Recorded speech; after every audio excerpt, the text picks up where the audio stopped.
Good morning to you all, especially to the fellows. This is your conference. Thank you very much for making it this morning. And today we are pleased to welcome Put Mahanyele, a very special and smart guest from our host country, the Republic of South Africa, the country of Nelson Mandela. Put Mahanyele is an executive chairperson of Sigma Capital, an investment company. She's a former CEO of Shanduka Group of Companies,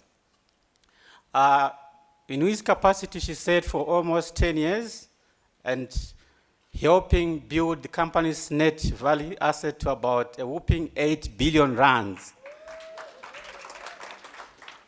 She has held several positions in the private sector, among them the Development Bank of South Africa and the Fieldstones. She has been honored with several accolades, both from South Africa and beyond. So meaning that she's a very smart lady. And today, Mahanyele will be sharing with us her expert opinion and experiences regarding the role of young African leaders in driving the sustainable development agenda, a very pertinent issue today. The importance of your talk augurs well with the theme of the conference, and of course, we seek to draw lessons and inspirations from your own experiences. With that, I ask you to give your full attention to Put Mahanyele and help me in welcoming here to the stage. Put Mahanyele. Good morning, everyone. Wow, it's amazing to come here. You know, this is a wonderful occasion. It's also my first time to be here, and it really is wonderful. I'd like to give a special thank you to IREX for all of the work that you and your team have done in making sure that this event is possible. I'd also like to thank USAID and all of the conveners of this wonderful event. But of course, mostly, I'd like to congratulate all of the amazing Mandela Washington Fellows who are here today. Congratulations to all of those who have been appointed this year and all of those from previous years. It's really wonderful to be here and to share this day with you. So for those of you who are based here in South Africa, I'm sure you have all been focused on one thing, which has been this potential credit downgrade that we've been looking at. And for me, it's really been such a disappointment to see just how we can become so easily focused on negativity and not be looking at what we can potentially be doing ourselves. Because when you look at issues like this that affect a sovereign, whether it is in South Africa or any other country, the issue comes back to what are you as an individual doing? How are you as an individual contributing to whatever it is that is happening in your organization, in your country, in order to create a different environment? And it's so easy sometimes to point fingers at those people in positions of leadership when we don't look at what we are doing. One of the things that I have loved in the organizations that I have worked for, and even in the organization that I'm in now, is to look at the roles of everybody in the organization. From the person that you see when you drive in the gate, to the person that you say hello to when you walk past in reception as you go to your office. It's the roles of everybody, because the minute one person is not fulfilling their obligation, you will start to see things coming to fall down. And so the role that everybody plays is important. We cannot keep pointing a finger. We need to be able to start looking at ourselves first. And so when I look at you and I see the tremendous work that you have done, because certainly none of us wouldn't be here if it wasn't for all the work that we have already done. But the issue is, what are we all still going to do? And it's regardless of our age, it's regardless of our sex, it's regardless of any physical issue that we may face as individuals. The issue is, what are we going to do? Because I believe that each and every one of us is here for a purpose. And so the issue is for us to be willing to fulfill that purpose. Because if it was not for that, we would not be breathing. We would not be able to be here. And so what is it that you as an individual are going to actually contribute in this world? It's not just about in the country that you live in, but it is in the world.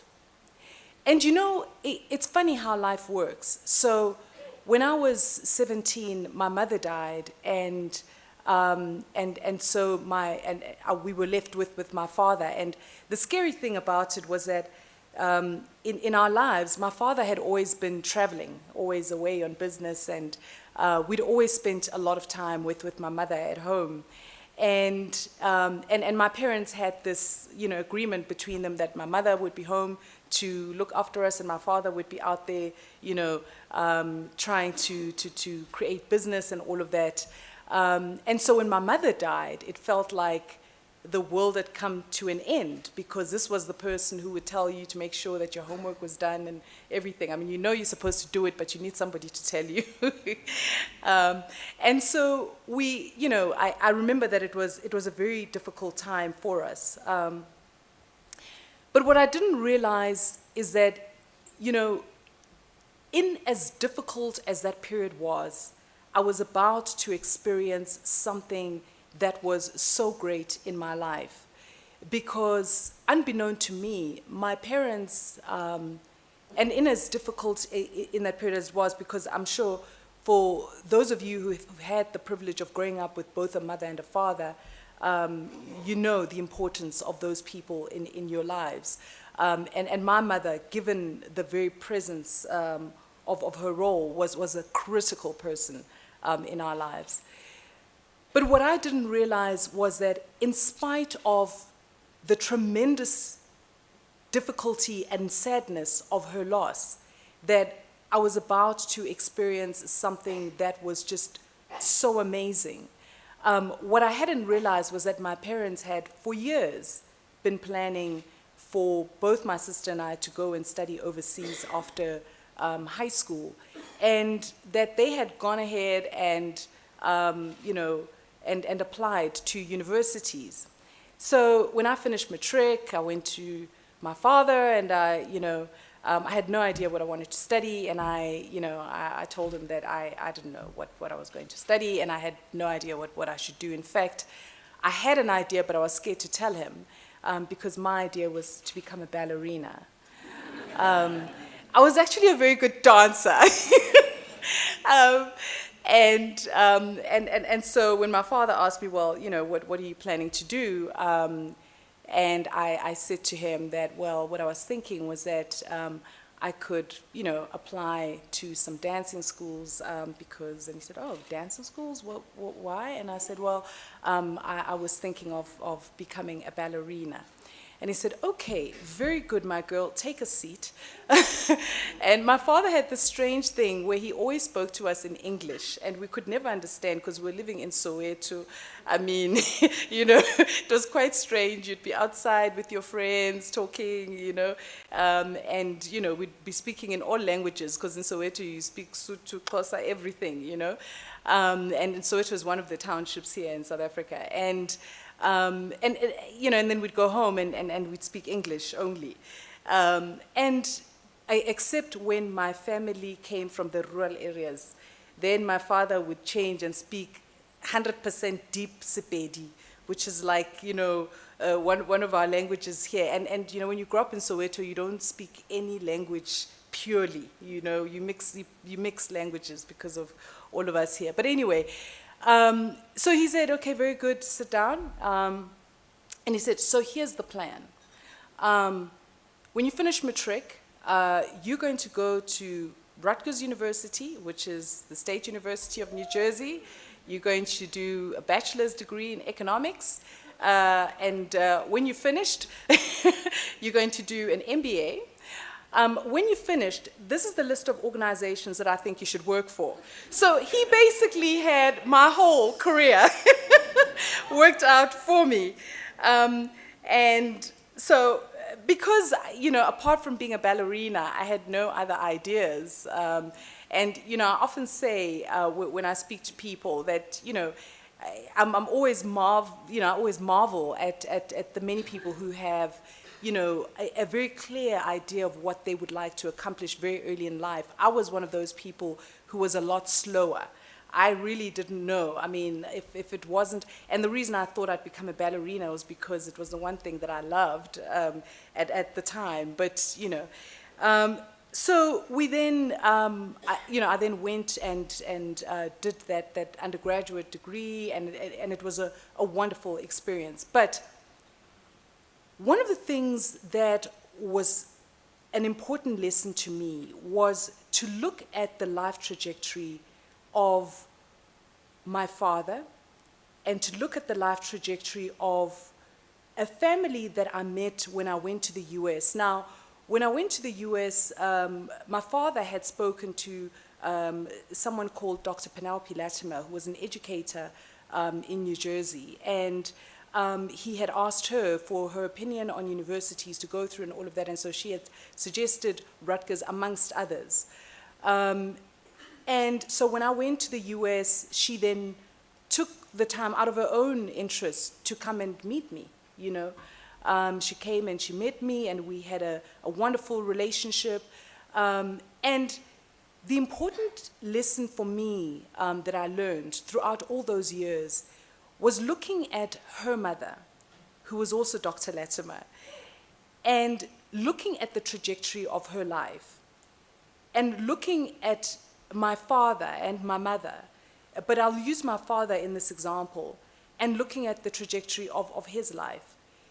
Dr. Latimer, Dr. Mary Agnes Latimer, had grown up with very little education, had high school education, and had gotten married, had children, and was working as a switchboard operator when she decided that she wanted to achieve more. She had young children. She was working as a switchboard operator. She went and she applied for scholarships and, you know, started studying. She did her bachelor's degree, her master's degree, her PhD, and became an educator. And, you know, and then I saw how, you know, all the different, you know, changes that she was able to make, not only in her life, but in the lives of many other young people that she came across. And then I look at the life of my father, who had been working, and at the time, I think was actually working for the US Embassy.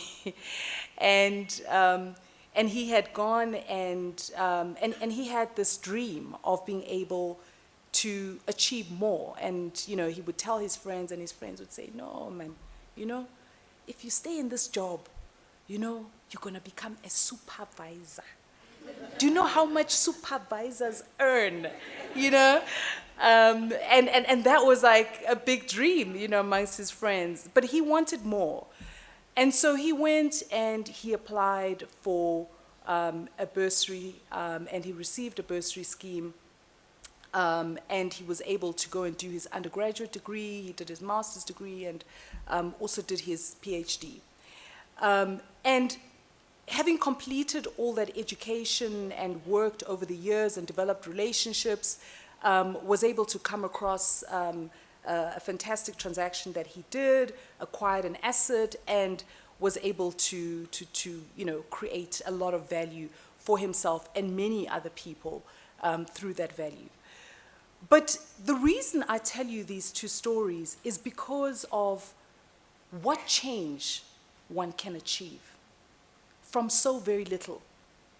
You know, I looked at myself and I thought, if these two people, as adults, could achieve so much, how much more could I achieve?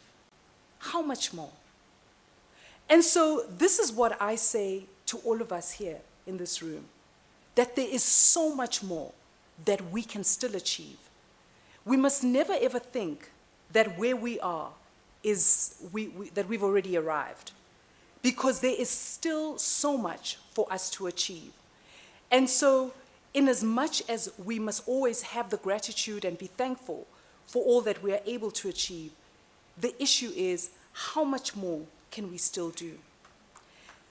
And, you know, one of the phrases that I've come across a number of times, and I don't speak Latin and I never studied Latin, so please excuse me, all of you who have studied Latin, but it goes ad astra per aspera, and it means through hardships to the stars.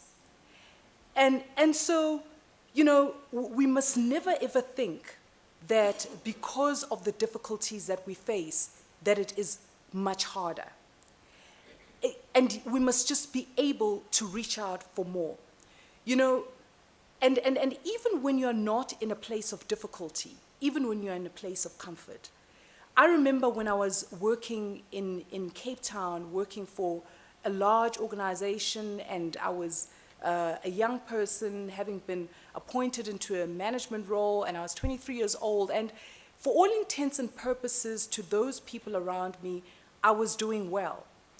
But you know inside of you, if this is really the thing that makes you wake up and want to dance and sing, and, you know, and I didn't have that feeling, you know. Yes, I would get the, oh, well done and all, but it just, I wasn't excited. I just felt there was more that I could do. And so I did something that made no sense to people around me, so I didn't try to explain it. I went and I applied for a job in this US company who weren't looking for anyone. And they certainly were not looking for anyone from Africa to come and apply for a job. But I decided, I picked out this company, and that was Fieldstone. I picked them out, and I decided I was going to apply for a job. And the reason I decided to go there was because I had decided, having done my MBA, that I wanted to go into an investment banking type of environment, but I wanted to really understand infrastructure projects as well. And so I picked out this company, and I remember I applied to them the first time, and I received a very polite thank you very much for the application, but we are not looking for any applicants at this point. So a couple of months later, I decided, well, I'll apply again. I mean, what have I got to lose? So I did, and I got another, you know, thank you very much once again for your application. But when we do come to Africa and decide to look for applicants, we will most certainly be in touch with you. So I waited a couple of months, and I didn't hear from them. So I thought, well, what have I got to lose? I applied again. So at this point, I guess they decided, well, you know, she's probably going to apply again, so let's... So they then told me, look, we're not really looking for anyone, but we do have an internship program, and you can come on that internship program. It's a 6-month internship program. After 6 months, you are to go back to South Africa, right? So you'll come to the US for 6 months on that program, and then that's it. Do we understand each other? Yes, we understand each other. So I went to New York and, you know, and joined this organization, and I remember looking around and trying to understand how I was going to go from the office and where I was going to live and all of this. And I was really having difficulty with the whole underground system. I was getting lost, you know. So I decided, okay, I think it's best that I get myself an apartment close to the office. That was until I saw the prices. So I started to look more and more and more, and until I found this small studio apartment. Now it was going to cost me like, I think it was like 90% of what I was earning as an intern, but I thought, you know what, I'll take it. At least I know if I take this place, I'll get to work every day on time, you know. So I took it, and it meant that I could walk to work. I took the apartment, and it was wonderful. And the great thing also, when you work in these firms where you do long hours, there's food, there's everything, so it's all sorted. And there was a McDonald's also close by, so it all worked out. And so, you know, this was a wonderful experience for me, and I had an amazing time, and that 6 months actually turned into 7 years, because I was appointed to join the organization, and eventually left. And by the time I left, I was vice president in the organization, and you know. But one of the things that is of importance for me in telling you that example is just, you know, sometimes you find yourself in a place that appears comfortable to everyone else, and yet you don't feel comfortable in it. Listen to that. Have the courage to listen to that. Because, as I said when I started, we all have a purpose. And that purpose is uniquely in you. Your mother cannot understand it for you. Your father cannot understand it for you. Your aunt, your best friend, they will not understand it for you. If anything, in fact, they'll be afraid for you because they don't want to see you disappointed. And sometimes your dream or your thoughts or this thing that you want to achieve may appear too big, you know, in the eyes of others. But in you, you just know that this is what you've got to do. But it takes courage, and you've got to be able to give yourself the space to do that. Now, what what I did, which I don't recommend at all, I'm just telling you, just so you understand that I'm not very normal, was that at the time, I was actually married at the time that I left. I was actually married, and I decided that I was going to leave my husband, whom I was married to. And I'd gotten married when I was 23 years old, guys, so I was young. I was young at 23. So this was one of the things that I did, but I wouldn't recommend it to anybody else, you know. Hopefully you'll be able to balance your personal and your work lives, you know, a lot better.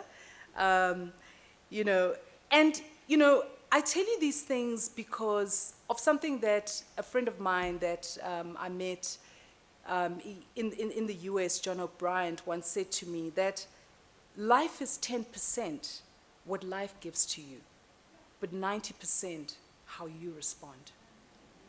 And so whatever you do in your life, remember that ultimately it's going to come down to how you decide to respond. Don't ever wait for other people to respond to you. Don't wait for a program or anything to be done for you. You make it happen. And really that's what it's about. I've had the incredible fortune of meeting truly amazing people. And you know, I remember that when I first, one of these people was Mr. Cyril Ramaphosa, the deputy president here in South Africa. And I remember that when I first was going to meet him, I actually got a phone call.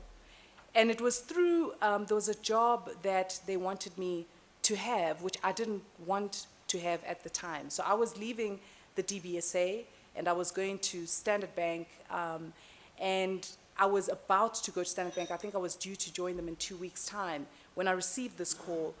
And it was from a company that had been speaking to me, I think probably for about 2 years.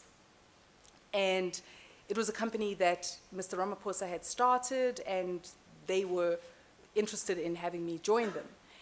And I said, thank you very much, for the job. This sounds exciting, amazing. How about I come and join you in about 3 years' time? I'm just going to go to Standard Bank for a while, but I will call you in about 3 years, and I'll be coming to join you. And the person I was talking to said, could you just hold on 1 second? And he then gave the phone to Mr. Ramaphosa, and Mr. Ramaphosa said, look, Phuthi, we're very happy for you, and congratulations on your appointment at Standard Bank. But could I just meet you, just for tea? I'd like to just meet you. I've heard about you. I'd like to just meet you. And so I thought, wow, to meet Mr. Ramaphosa, I'd never met him. I just heard about him and all of this. I went to meet with him. And in that discussion, he never spoke about the job or anything. He just asked me questions about myself. But right there and then, I decided I was going to work for him.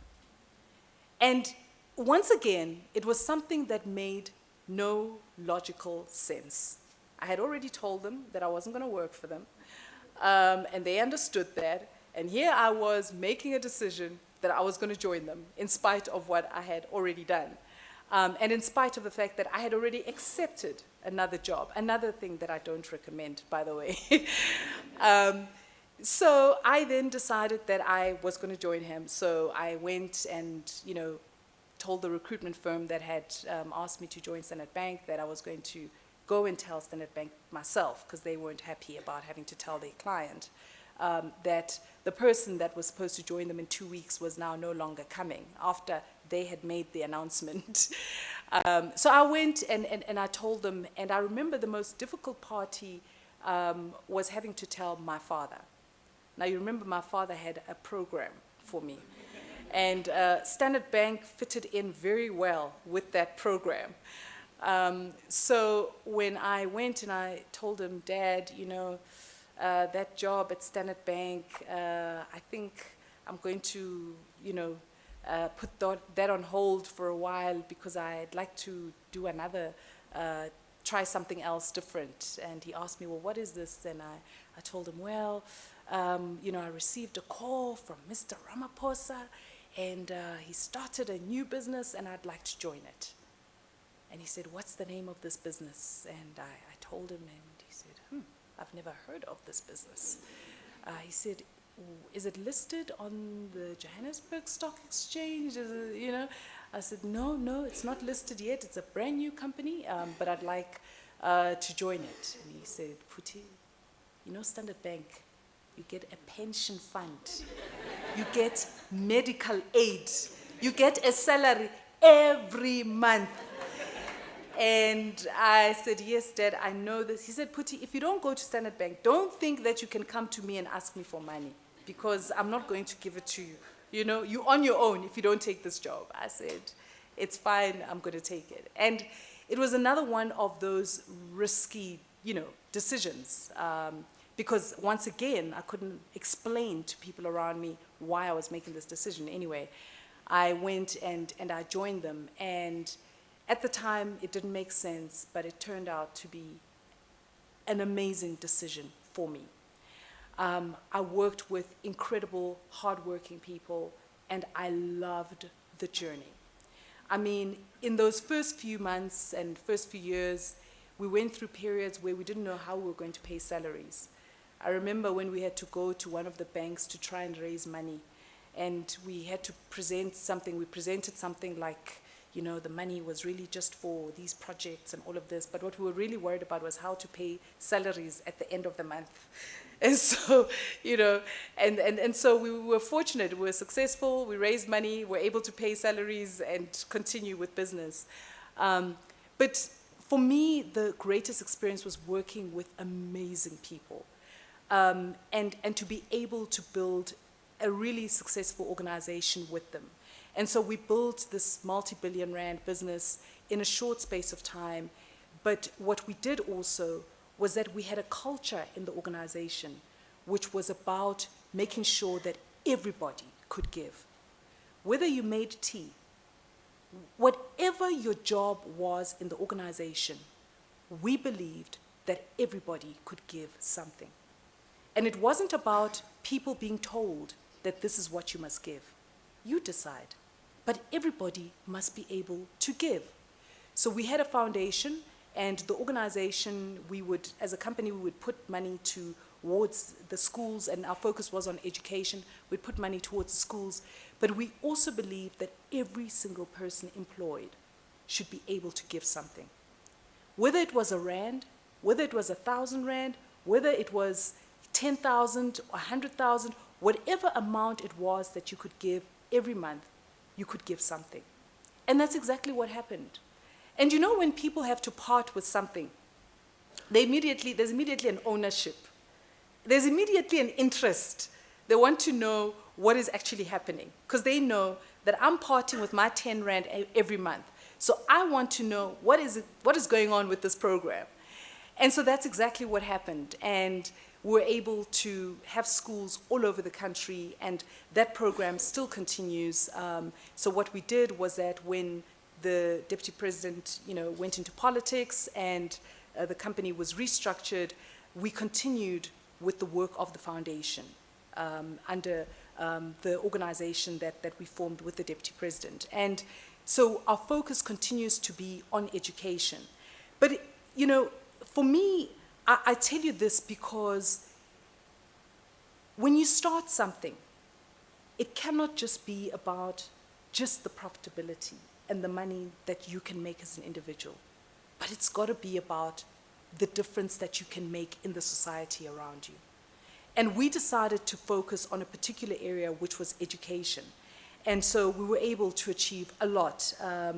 Throughout South Africa, we have thousands of schools that we have adopted, and we have many young people on our programs that we put through universities and all of that. And so these are important. And so even in my role at Sigma, I still continue to be involved in that foundation as well. And so, with all of this, I share it with you because it's important that we remember that we are all here for a purpose. And, for me, what has been a significant motivation has been meeting with people that have done this so significantly. And I've mentioned, the deputy president. I also remember meeting with President Bill Clinton and meeting with President Nelson Mandela, people who have done so much work and yet have one thing in common amongst all of them: humility. Amongst all of them, humility. It was amazing for me when I met President Nelson Mandela the first time, and he spoke to me as if I was more important than he was. He said, "Oh, Puti, I know you.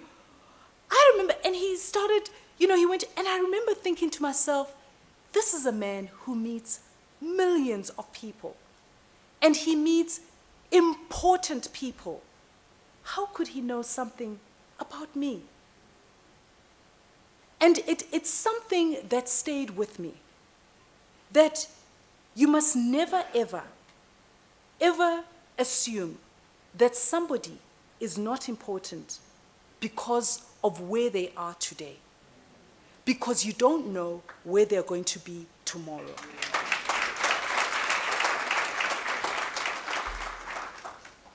And so I think it's really important that we never forget this, that we remember to place importance on the relationships around us, because people have such an impact to make in life. In closing, I remember that Maya Angelou once said that I've learned that people will forget what you said, people will forget what you did, but people will never forget how you made them feel. And so, with that, I'd like to thank you for the work that you are doing. Because if it was not for what you have already done, you wouldn't be sitting here today. I'd like to thank each and every one of you for that. Because it is through that work that the lives of others are being changed today and have been changed in the past. And so I know that you will continue with that. And I hope that you will continue to have the willpower and the faith that it takes to make change possible in the lives of many people around us. After all, I believe that we're all spiritual beings having a human experience. And so it's important that we never allow ourselves to be limited by anything physical that we see around us, but that we are able to push forward towards that which we have been brought in this earth for. Remember, and don't forget ever, that it's not what people call you, but it's what you answer to. So never ever answer to a name that is outside of who you really are. And so I wish you all the best in everything that you do. Thank you. Mine is more of a comment. Sure. I would like to basically say thank you for actually confirming to me that I'm actually not crazy. You know? Because as I'm standing here, I actually turned down a permanent and pensionable job for a 3-month professional practicum at United Nations Women. So thank you for that. Thank you for that. And basically what you just said was another confirmation to me that I'm actually on the right path and I'm actually not crazy. So thank you.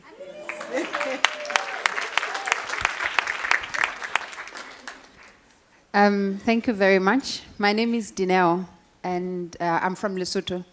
As I stood here, I have to say this, and you'll forgive me, it'll be, yeah. People that were sitting around me were like, oh wow, girl, come on, get your cool on, calm down. Because you recited my story. I come from a country that is currently raged by political wars and tension. And I've stood up against a government that is known to eliminate people. And as a young woman, people look at me and think, does she have a death wish? Like, I remember most of my colleagues here from Lesotho calling me saying, Dineo, stop it, like, calm down now, they'll kill you. So you confirmed my belief in human dignity. 2, you spoke about something that I think I'll want to talk to you about. You said it's not what people call you, it's what names you respond to. So I have a question.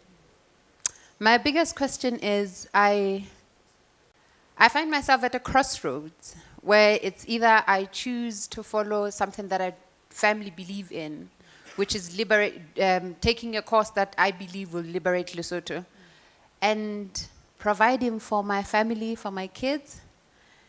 And this whole confusion comes at a time where I feel like if I miss this opportunity, I'm that generation that would have defeated its calling. So what do I call on to? Because at the end of the day, my kids need to eat. But then again, there'll be no Lesotho.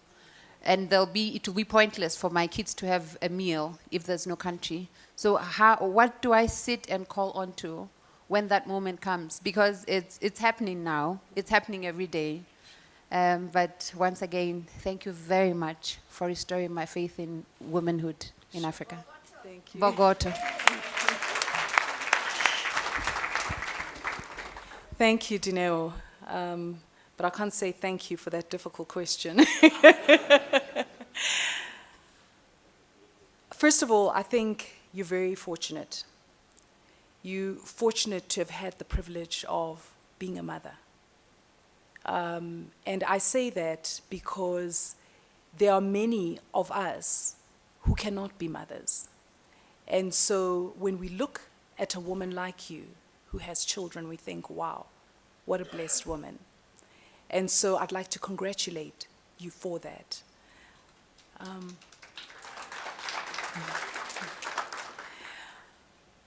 I think that, given that you have been given that gift of life, it's something that you cannot look at. I think I think it is such an incredible gift. And there are such tremendous ways that you can change life through the lives that have been given to you. And so I'll tell you, if it was me in your position, but this is just me, okay? I would most definitely, those children would, without question, be first. But I see your passion and your purpose in what you are doing. The work that you are doing, I don't think you can achieve on your own. You need others working with you. And so I think what you need to think about is what your role is going to be. Because you cannot achieve it all on your own, right? So think about your contribution towards achieving that great purpose for your country. So I think that's something that you must think about, but never ever underestimate the role that you have been given of being a mother also. Thank you.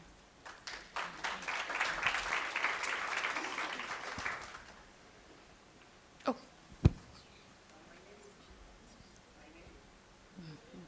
We can hear you. Yeah.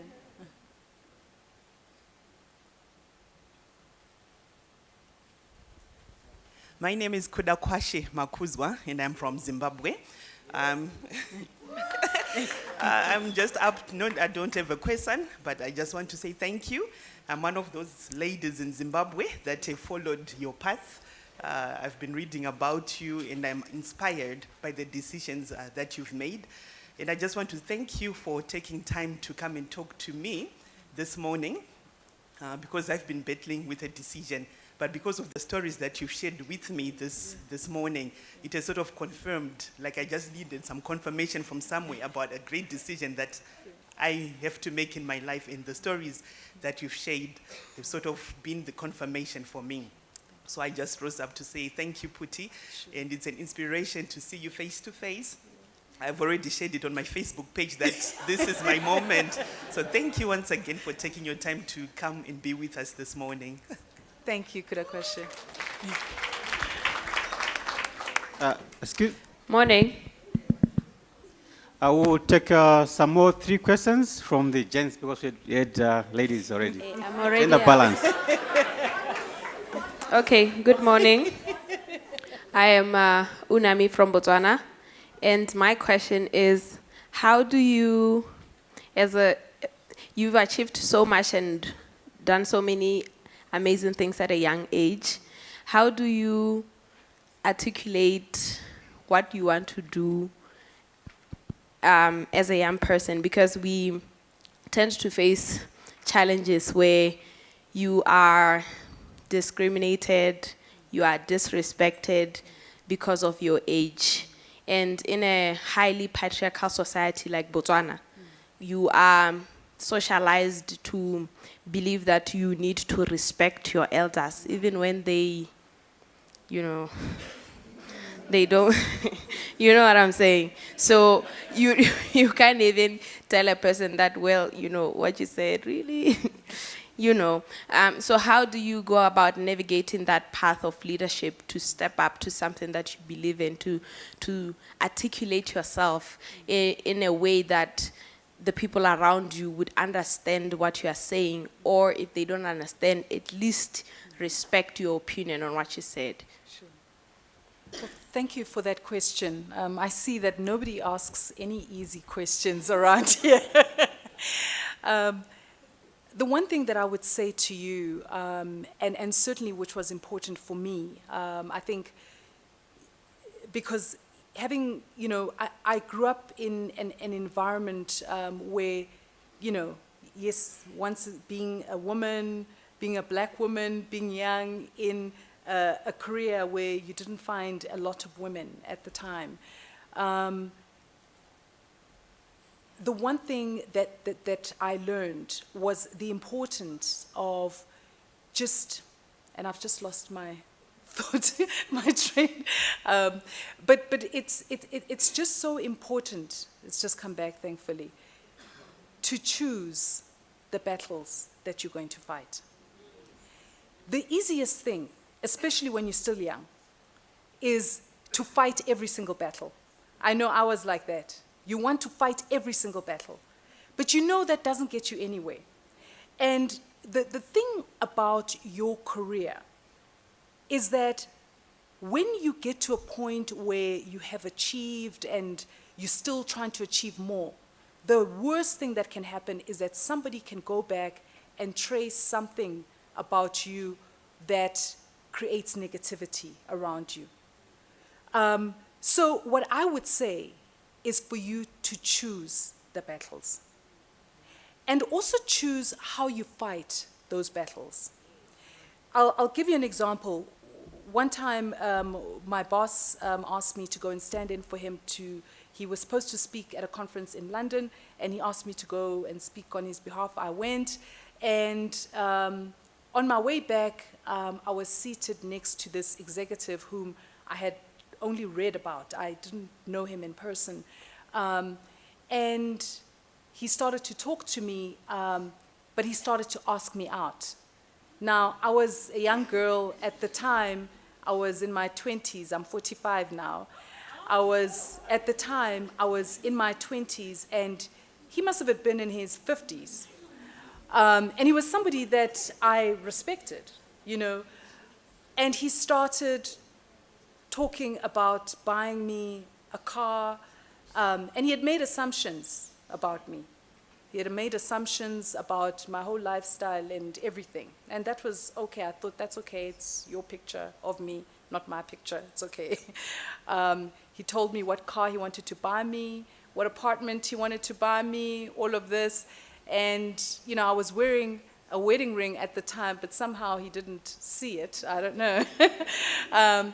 But, you know, I thought to myself, should I take this man on right now? And the issue is that it's important how you take on certain battles. Because you also have to think strategically. You know, you're still trying to build yourself. Are you going to be a teacher of every person that offends you? And so the one thing that I learned was, first of all, how I respond to people who offend me. And so I responded to him without shouting, without raising my voice, in a very even-toned manner, exactly what I thought of the behavior that he was showing towards me. And it stopped immediately. And, you know, so I learned this thing because it's important that we choose our battles. So that's one thing that I would say to you, is that choose your battles because you're not there to teach everybody. Some people, let them have their experience and have their views, but those people that you believe actually need a lesson, you teach them just a small lesson. But whilst keeping your tone as a lady, they don't forget that. Yeah.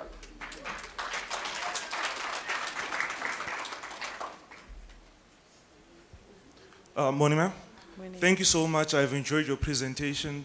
Two things which stood out for me was, number one, success comes at a price. You can't just have it. You have to sacrifice something. And the second thing was, when women are given a chance, they can deliver and give a good proposition, which is what I've just got from listening to you. Now, the question which I have is, I work in an agricultural business and food security sector. And now we have problems. I'm from Zimbabwe. We have problems whereby the people in power are the senior, gray-headed people. Those are most of our government officials. What recommendations would you give towards influencing mindset changes towards young people giving a good value proposition? We can actually transform the country, because we're an agro-based economy, and that's the only way our country can change. Thank you. Sure. Yeah, that's another tough one. Because it's about an industry that I know very little about. But what I would say in a situation like that is that, to the extent, because I assume that the private sector can participate in agro-businesses. And so what I would suggest is that you look at agro businesses that you can be involved in the private sector. But that firstly, that you understand the industry that you're in, but also practically, through, doing some work on, on the various agricultural projects that you can become involved in. But once you have that, I would say that you look at, ownership. And I don't know how the rights work in Zimbabwe, the legislation around ownership of farms. But if you can have ownership of the farms and, because those you can control. But, legislation at a government level and in Zimbabwe, it's tough. I mean, my only experience has really been in looking at regulations around other industries in Zimbabwe. So I actually don't have a proper answer for you there.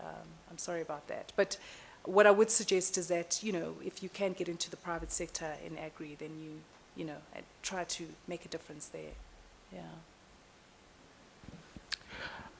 Dumela Meputi.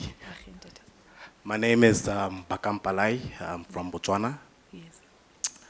I'm a real estate developer by profession. I deal with building shopping centers, large industrial parks and offices. My question really is on economic freedom and wealth creation. Because some of our biggest challenges, all of us here have great ideas, but the reality of matters is for us to be able to implement some of our ideas, we need financial freedom and economic freedom. Now, I want your view on issues of land policy, on issues of how do we create wealth, not just to address current situation, but generational wealth. Yeah. Because it's through those issues that we must address now that our efforts, whether it's from an NGO point of view, where they need support financially and have the ability to drive their mandates forward in the different social aspects, to government, to address public issues and policies, as well as business, which is the area we're in, to access funding. So I just want, it's a very broad question, but I would like your specific sort of views and going forward, what are your views on that? Sure.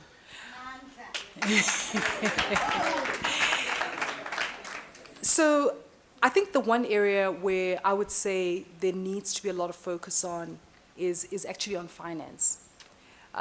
In property, you're looking at a lot of leveraged financing of those assets. I think it's important because often what we do is that we understand the industry that we're in, but we don't understand the enabler of those industries, and finance is an enabler, having access to capital. And it's sad when I see how easy it is for those of us who have been in finance to be able to raise capital, as opposed to many other people who are very knowledgeable in the industries that they are in. But because they don't really speak a language that, the banks and other financiers can relate to, they're not able to raise the capital. So it's important that you can, know how to raise the capital. That's something that's important, because when you're looking at property and you're looking at property development, you're looking at big capital sums. And so from that perspective, I would say that if you can take some time to understand how you finance those projects, and then be able to raise the capital, because then you have a significant enabler to be able to do your projects, because then you can then give life to those projects. Many of us are very knowledgeable in the various industries that we're in, but it's important how we can make them commercial. And so it's important that we can have some understanding of the financial side of it. So my suggestion would be that you meet with somebody who is in property in financial services and you speak to them and see how you can commercialize the opportunities that you have. Because, especially in property, because property is long term. You raise significant debt, you fund it, but the biggest issue for you will be to raise that small amount of equity. You know, it's a small amount, but it's actually not so small in many instances because the projects are large. You know, it's one thing to raise, you know, 3 rand, it's another thing to raise 300 million rand, and the bank is saying, look, we're going to put in 3 billion rand, so could you put in just your 300 million? You know, it can be a bit tough. So if you understand how to look at ways in which you can raise equity capital and put in funding towards your project, because once you get the first project on the go, then at least you can look after that project and make sure that you de-gear it to make sure it's got less debt, and then you are able to use that value towards the next project, and then you can grow. And once you have that capital mass, what I love with properties, because it's long-term, it's projects which, you know, you can create so much value for other young people who decide to come into property as well. So I would really say that get close to the financial side and give life to what you're doing. Yeah.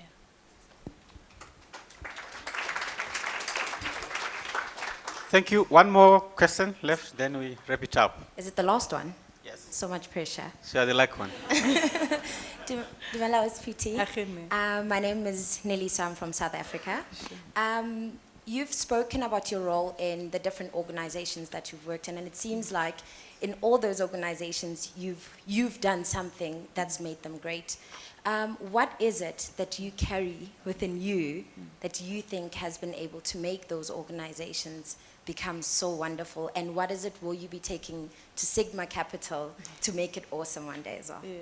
Thanks. No, thank you, Nelson. So, no pressure on me, right?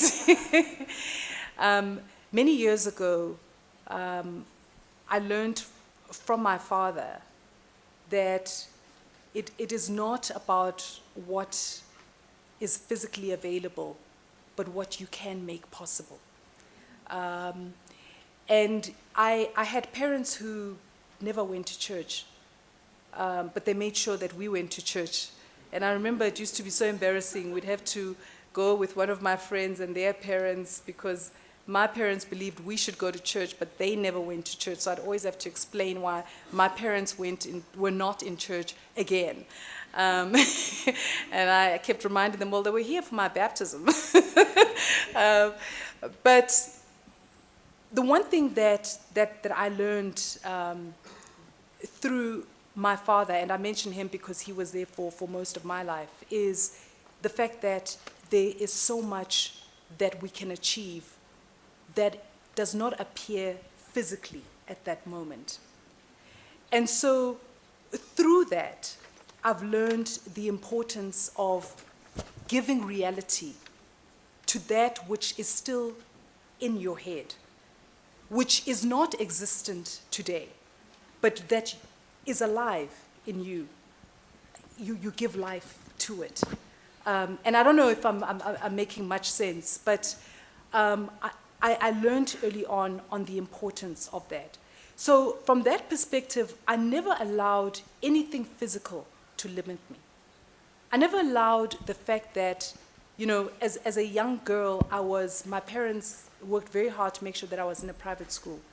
So I was in a private school with all these rich kids, but I would go to school in a Patco bus, and I'd leave home at about 5 to get to school by 8, you know. And then I would leave again early and arrive late at night. But those were just circumstances, you know. I learned then that it's not, the fact that, you know, I was in a school with friends who lived like 10 minutes away from school, it was irrelevant. What was relevant was what I was still going to achieve, you know. So with that, I've always had this thing of remaining pregnant with the idea that I have in mind. and giving birth to that idea. And so it's important that you don't, sometimes we can be so active in the things that we are doing that we forget what is actually inside of us. And you remember what I said, that each of us, I believe, each of us are here for a particular contribution. It's about your courage to tap into what is inside of you, that you can bring out the best to contribute to the world. And so it's important that you remember that. So having that has really helped me, because I'm not afraid wherever I am. And, I remember just a few years ago when I had a stroke and I lost all my memory. It's all of that, what I've learned before, which helped me to be able to continue and to grow again. Because I had to learn how to read again. I remember as a young child, I loved reading. And as an adult, I loved reading. I always had books. And when I had a stroke, I couldn't read. So I remember the first time I picked up a book, I read. And the next day when I came back to that book to continue from where I'd left my bookmark, I couldn't remember what that book was about, so I had to start again. The third time I went to the book, I still couldn't remember. I had to start all over again. And I told myself that I was not going to make this into an epidemic. It wasn't going to be a big issue. I was going to train myself to read again. So I kept on starting to read that book until one day I picked up the book and I could remember the names that were being referred to. I knew who they were, what they had done. My memory was developing. And so I kept on. And after finishing that book, I got on to the next one. And so, I share this with you to say that it's important that we continue on that which is within us, and that we don't allow those things that are around us to limit us, but that we continue on what we're about. So, what I would say is that focus on what it is that you are to achieve, and don't allow anything to stand in the way. And that's what I've done. In all the different businesses, I've told myself, this is what I want to achieve, and I've worked on it. It hasn't been about whether I remember with Fieldstone, when I went into that internship, all the people I was in the internship program with were undergraduate, they just graduated from undergraduate schools. I had my master's degree. And sometimes having a lot of education or a lot of anything can stand in your way because you think you're too big for it. This is too little for you.